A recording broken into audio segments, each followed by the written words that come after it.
Arturo Pittore here, but you can call me Art.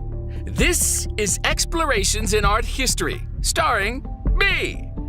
And the hand. Well, what about the rest of me? Hello? People watching from around the world, and I'm stuck waiting on some five-fingered prima donna. Okay, well, that's better. Woo!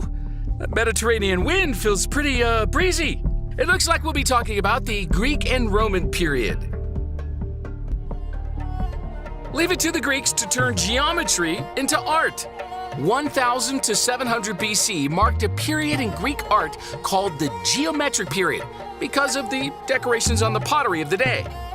Simple geometric designs were combined into a repeating pattern that circled the pot. Later, abstract figures of animals and people appeared.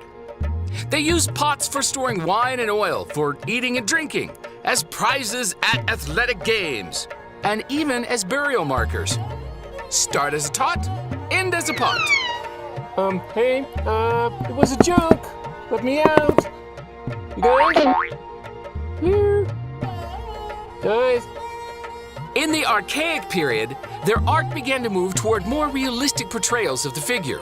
From the Egyptians, Greeks learned the trick of adding hair down the back of their marble statues to give strength to the neck area, and spreading the stance of the legs to give a statue stability.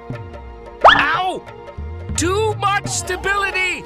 Male statues were called kouros, and the females, kourē.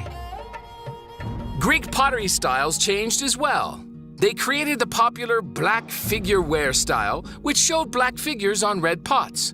And then they reversed the formula into another popular style called red figure ware, showing red figures against a black background. Red figure or black? Which one makes me look thinner? Greece, however, wasn't one big happy country at the time. Instead, they had several Greek city-states. The two top dogs, Athens and Sparta, were often at odds, jockeying for position and power, until the Persians attacked in 480 BC. Then Athens and Sparta dropped their differences for the moment, and together they repulsed the invaders. But not before Persia had done some serious damage to the city of Athens. It was time for the Athenians to rebuild.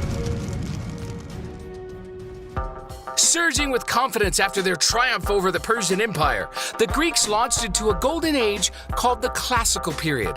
Pericles, the leader of Athens, ordered the rebuilding of the temples on the Acropolis, where the famous sculptor Phidias decorated the Parthenon, a temple dedicated to Athena, the founding goddess of Athens.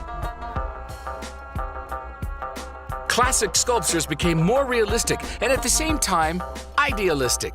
Sculptors like Polykleitos searched for the mathematically perfect proportions of human beauty.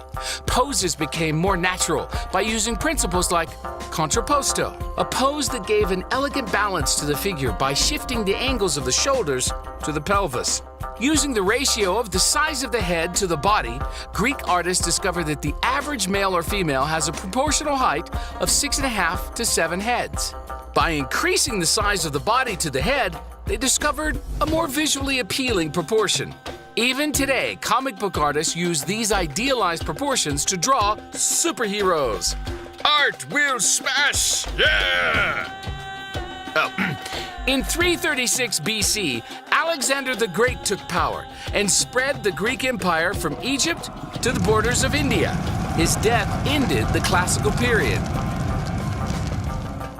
In the Hellenistic period, Greek sculptors still popped out amazingly lifelike sculptures, but now they added more emotion and action, like poor Laocoon and his two sons being strangled by two giant snakes sent by the gods as punishment.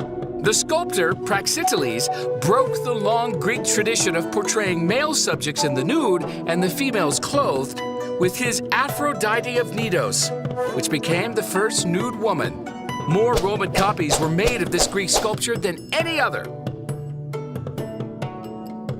The idea of empire appealed to the Romans too, and in 214 BC, they took control of Greece.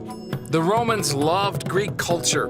They copied Greek statues, paintings, and architecture. They even adopted the Greek gods, though they renamed them all. Zeus, meet Jupiter. Poseidon, meet Neptune. Aphrodite, meet Venus. The Romans, though, were much more interested in portraiture of real people. Instead of seeking the ideal, they sought for a true likeness of their subject. Warts and all. Also, Romans used art as propaganda to promote a political agenda and glorify emperors and their exploits. Emperor Augustus had himself portrayed as a strong young military leader in his warrior's breastplate, even though he was much older at the time. Kind of like some people's Facebook picture. Trajan's column is like movie scenario in stone, the sculpted scenes depicting Roman battles and their ultimate victory. Roman architects became masters of the arch and the dome. The arch was a huge innovation for the creation of bridges and aqueducts. And the dome became the staple of big official buildings, like the Pantheon, which became one of the most influential buildings in Western architecture. The expansion of the Roman Empire spread Greek and Roman ideas throughout Europe, which formed the foundation of Western culture. Even today, we are still influenced by ideas developed in ancient Greece and Rome.